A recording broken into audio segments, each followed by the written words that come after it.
राजकुमारीच आता समुद्रापलीकडलं प्रेम ते दिसतंच आहे मला. तुमचे कान कित्तिक तयार आहेत ते, नरेश म्हणाला. बरं सांगा तुम्ही. सूर्यवानने मुद्द्याची आठवण करून दिली. इथून पुढे राजकुमारी मारिया समोर आली ना, की मला मोहित झाल्यासारखं होतं. माझे पूर्ण विचार थांबतात. तिच्याविषयी काळजी वाटते. तिला आपण अजिबात चुकवू नये असं मनातून फार वाटतं मला. नरेश असं म्हणाला तसं सूर्यवान त्याच्या जवळ आला. राजन, हे वय थोडं भुलवणारच असतं. आपण स्वतःला सांभाळायचं असतं. म्हणून तुम्हाला इतके दिवस सगळे सांगत होते लग्न करा लग्न करा, पण तुम्ही काही ऐकलंच नाही. सूर्यभान मिश्किलपणे हसत म्हणाला.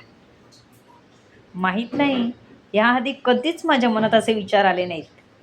पण राजकुमारी मारियाला बघितल्यावर मात्र विसरतो मी स्वतःला, नरेश म्हणाला.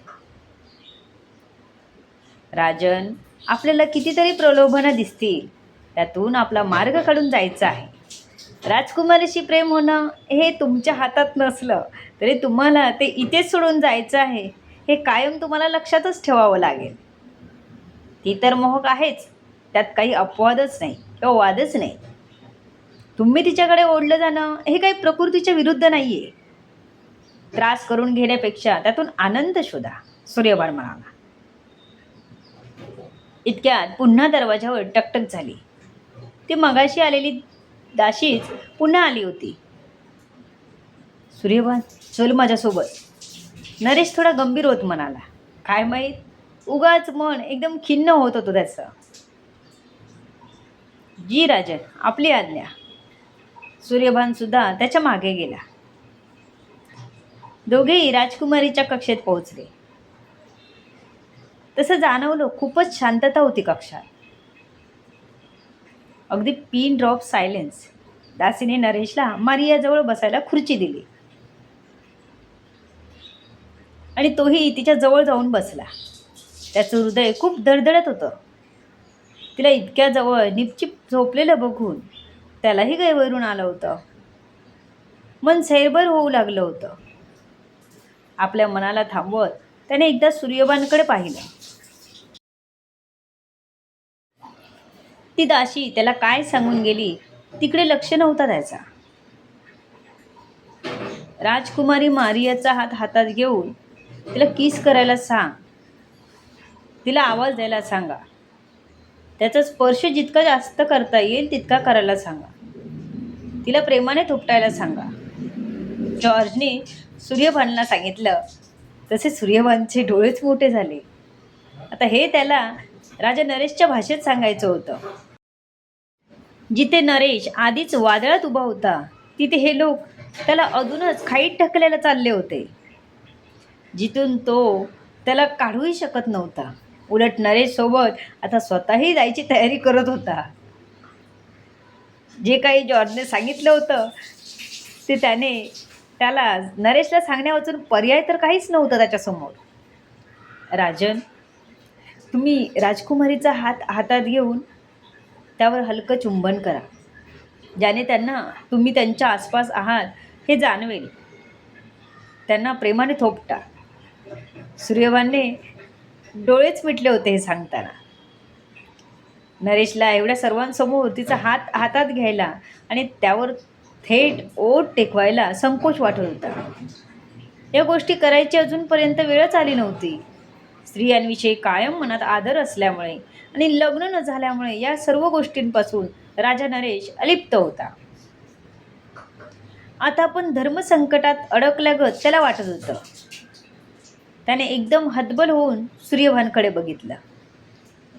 सूर्यभानने खांदे उंचावले की तो काहीच करू शकत नाही अशी त्याची कृती होती ती. तुम्हाला करावंच लागेल, आता काहीच पर्याय नाही असं ते सूचित करणारं होतं.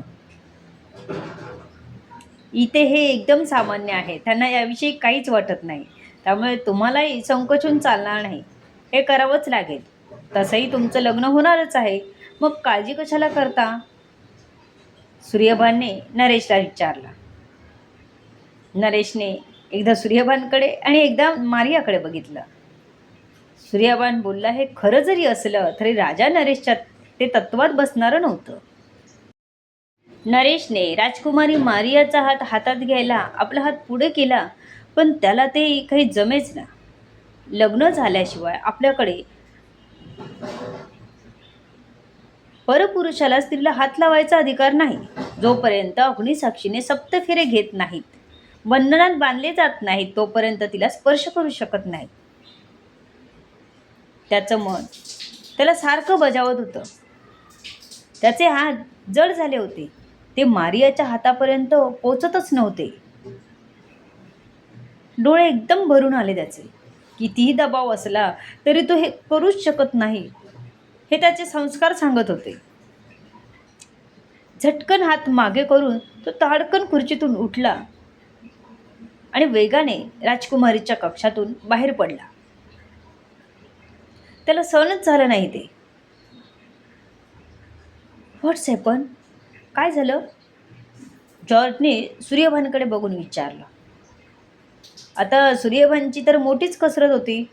त्यालाच ते सर्व सांभाळून घ्यायला हवं होतं. मी येतोच बघून, तुम्ही राजकुमारीकडे लक्ष द्या.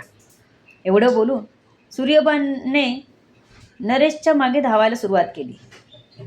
तोपर्यंत नरेश आपल्या कक्षात पोचला सुद्धा होता. त्याने दरवाजाला आतून कडी लावून घेतली. राजन, दरवाजा उघडा. तुम्ही असे अचानक निघून आलात. मला 1000 प्रश्नांना सामोरं जावं लागतं. तुम्ही दरवाजा उघडा, सूर्यबान म्हणाला. नरेशला काय झालं हे फक्त सूर्यबानच त्यांना सांगू शकत होता. त्यामुळे सर्वजण सूर्यबानकडेच बघत होते. अशा परिस्थितीत सूर्यबानकडे तिथून निसटण्याशिवाय दुसरा मार्गच नव्हता. हा नरेश होता की दरवाजा बंद करून आतमध्ये बसला होता. सूर्यबानचा आवाज ऐकून एव्हाना जॉर्ज सुद्धा बाहेर आला होता. तो सूर्यबानजवळ आला. काय झालं? दरवाजा का उघडत नाहीत? त्यांना काही प्रॉब्लेम झाला आहे का? जॉर्जला काळजी वाटत होती, म्हणून त्याने सूर्यभानला विचारलं. मला थोडा वेळ हवा आहे सूर्यभान. तू त्यांना सांग, हे असं मी लग्न झाल्याशिवाय, अग्निफेरे घेतल्याशिवाय काही करणार नाही. आपल्या तसं नाही करत. त्यांना सांग तू. नरेश आपल्या कक्षातूनच ओरडूनच बोलत होता. सूर्यभानला स्पष्ट ऐकू येत होतं. जॉर्ज सुद्धा बाजूलाच होता, त्यामुळे त्यालाही ते ऐकू येत होतं. फक्त पटकन तो काय बोलला हे काही त्याच्या लक्षात आलं नाही. नरेशचा आतून नुसता संताप होत होता. राग नेमका कशाचा येत होता हेही त्याला कळत नव्हतं. त्याचा एक सूर्यबानच ऐकून घेऊ शकत होता. बाकीच्यांना त्याने कितीही ओरडून सांगितलं तरी एक शब्दही कळणार नव्हतं. थोडंफार जॉर्जला कळत होतं, पण तो काही नरेशला समजून घेणार नव्हता. त्यामुळे सूर्यबानलाच एक लक्ष केलं होतं त्याने. इथून तिथून सूर्यबानलाच तो बोलू शकत होता. आपला राग त्याच्यावरच काढू शकत होता, पंचिंग बॅगसारखा. काही नाही, त्यांना थोडा वेळ हवा आहे. आमच्याकडे लग्न झाल्याशिवाय मुलींना हात लावत नाहीत. आपल्या मागेच उभ्या असलेल्या जॉर्जला सूर्यभानने त्याच्या भाषेत सांगितलं. ओ, इट्स ओके. ठीक आहे, जॉर्ज म्हणाला. जॉर्जला नेमका प्रॉब्लेम काय आहे तो समजला. तसा तो तिथून निघून गेला. नरेश दरवाजाच उघडत नव्हता. कक्षात आल्यावर नरेशने दरवाजाच लावून घेतला होता. तेव्हापासून उघडला नव्हता, कारण त्याला चांगलं माहीत होतं सूर्यबान आपल्याला समजावायलाच येणार, म्हणून त्याने दरवाजाच उघडला नाही. त्याला राजकुमारीला हातच लावायचा नव्हता. लग्न आधीच काय, तर लग्नानंतर सुद्धा हात लावायचा नव्हता. मनाला पक्की ताकीद देऊन ठेवली होती त्याने.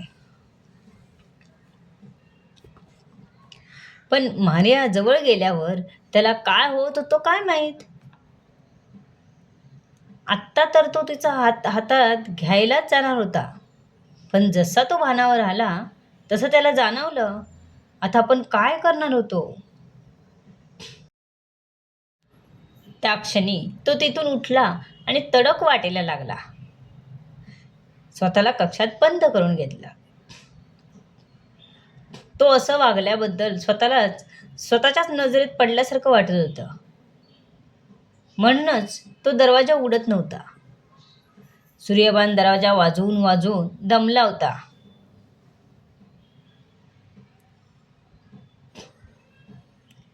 राजन, तुम्ही मला आत घ्या. इथे बाहेर थांबून मी काय करू? सूर्यभान अगदी रडकुंडीला आला होता. तू बाहेरच थांब. तुला तीच शिक्षा. तुला त्यांना सांगता येत नाही का? राजा नरेश सूर्यभानवरच भडकला. राजन, ह्यात माझी काहीच चूक नाही. त्यांनी जे सांगितलं ते मी तुम्हाला सांगितलं. त्याने तुम्हाला सांगितलं होतं. तुम्ही काय तो निर्णय घ्यायला हवा होता ना. सूर्यभान म्हणाला. त्याला राजाचं त्याच्यावर रागवणं काही पटलं नव्हतं. मला काही कळत नाही त्यांची भाषा, पण तुला तर कळत होती ना. तू का नाही सांगितलंस त्यांना? हा नरेश तर उलट त्यालाच ओरडत होता. पण तुम्ही कुठे बोललात तसं? सूर्यभान बाहेरून तर नरेश आतून ओरडून बोलत होते. पण बघितलं होतं ना मी तुझ्याकडे, नरेश म्हणाला. मग मी काय मन कवडा थोडीच आहे ना राजन. मला कसं कळणार तुमच्या मनात काय आहे ते? तुम्ही मला तरी तसं सांगितलं पाहिजे होतं ना. तुम्हाला त्यांची भाषा कळत नव्हती. माझी तर भाषा तुम्हाला कळत होती ना. तुम्ही माझ्याशी बोलू शकत होता ना. सूर्यभान राजा नरेशला ऐकवायचं सोडत नव्हता, कारण त्याला पण राग आला होता. कधीपासून राजाने त्याला बाहेर ठेवून दिलं होतं. तसा नरेशने दरवाजा उघडला. सूर्यभान लगेच आत शिरला, कारण त्याला नरेशचा अजिबात विश्वास नव्हता. उघडायचा आणि लगेच बंद करायचा. राजन राजन, काय बोलू मी तुम्हाला? सूर्यभान नरेशकडे येत म्हणाला. का मी तिच्याकडे ओढला जातोय? मला नाही करायचं हे लग्न. मला नाही फसवायचंय तिला. राजा नरेश एकदम लहान मुलं कसं करतात, तक्रार करतात किंवा हट्टे करतात, तसं बोलत होता. जमेल का त्याला त्याच्या मनातले राजकुमारीला सांगायला? आजचा चान्स तर त्याचा निघून गेला होता. पुढे मिळेल का त्याला ती संधी? काय होईल पुढे? बघूया पुढच्या भागात आणि भेटूया तुम्हाला. कथा जरा नवीन पॅटर्नने लिहायचा प्रयत्न केली आहे. कशी वाटते कथा नक्की कळवत जावा, कमेंट करून सांगत जावा. सर्व गोष्टी कळण्यासाठी पुढे येणारे भाग वाचायला आणि ऐकायला विसरू नका. तुमच्या अमूल्य प्रतिसादाची आतुरतेने वाट बघते. कथा कोणीही कॉपीराईट करू नका, कारवाई केली जाईल. लेखिका शब्दवेदी उर्फ संतोषी गजानन राणे पाताळे. धन्यवाद. या कथेला जास्तीत जास्त लोकांपर्यंत शेअर करा, लाईक करा, कमेंट करा आणि चॅनलला सबस्क्राईब करा.